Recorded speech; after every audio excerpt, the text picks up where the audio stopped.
Historically, received pronunciation, or BBC English as it used to be called, signified a higher social class than a local accent. That was why Margaret Thatcher moved from Lincolnshire to sounding like the Duchess of Devonshire.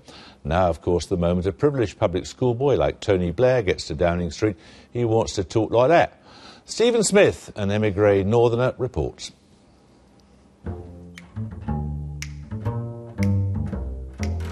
Elocution.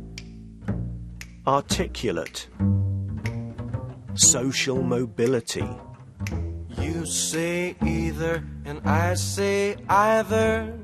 You say neither, I say neither. High spirits at the BBC Deportment College. Did you spot Fiona Bruce?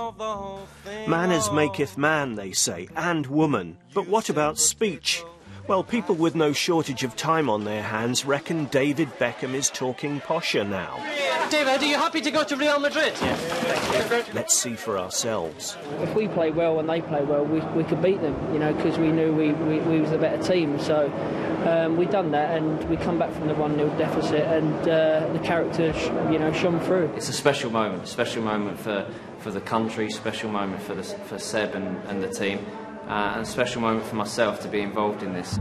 Oh, let's call the whole thing off. This programme's worthless if it isn't an analytical tool, so we turn to Emma Serlin, director of the London Speech Workshop. Something instead of something. T's on the end or consonants on the end of the words. That makes a big difference. And he's opening his mouth more. All in all, I think he sounds much better in the second clip.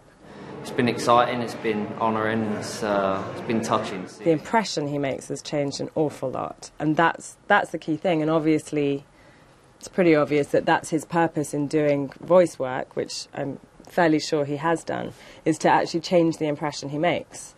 Let's look at how some other great voices of these islands have changed, and what that might tell us. I nearly went over the edge, and I sort of was down on the floor with about 10 people on top of me, and looking down on this crowd which was sort of seething underneath. What would be your favourite spot in the UK?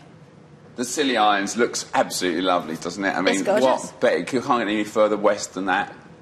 My strong suspicion is, and I don't know for sure, that in private, Sir Mick Jagger sounds not unlike our blessed Prime Minister or, somebody like that. The travelling preacher of social observation on the Rolling Stones frontman Mick Jagger.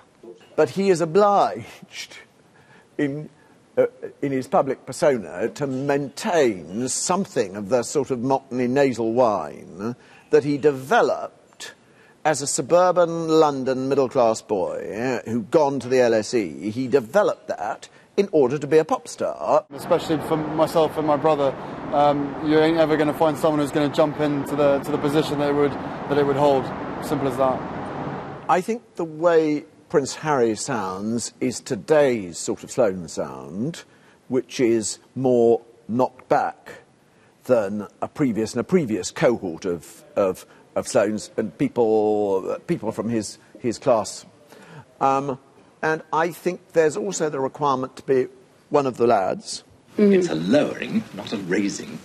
Enough is enough. No, it's enough is enough. That's it. To say to the government of the day, enough is enough.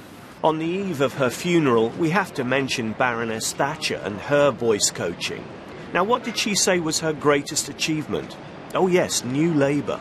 Some treated with relative leniency, others, as in the Norfolk case, with considerable severity. I tell you what I like. I like one of those, actually. Thank you. Thank you. He's gone from very posh and heightened RP to this trilled R, severity. There's that little trill, which is really dated now. And there's A on the end instead of E, severity. To almost towards Cockney. I'll tell you what I like. For too long, we've had a system where people who did the right thing, who get up in the morning and work hard, felt penalised for it. Out of all of them, that's the most painful. Why? He's dropping his H. We've had... the first David Beckham I didn't love, but it was authentic. That feels inauthentic to me. As one of our vocally made-over politicians almost put it, it's all about elocution, elocution, elocution. Let's call the whole thing off. Steve Smith, that's all in it. Bye.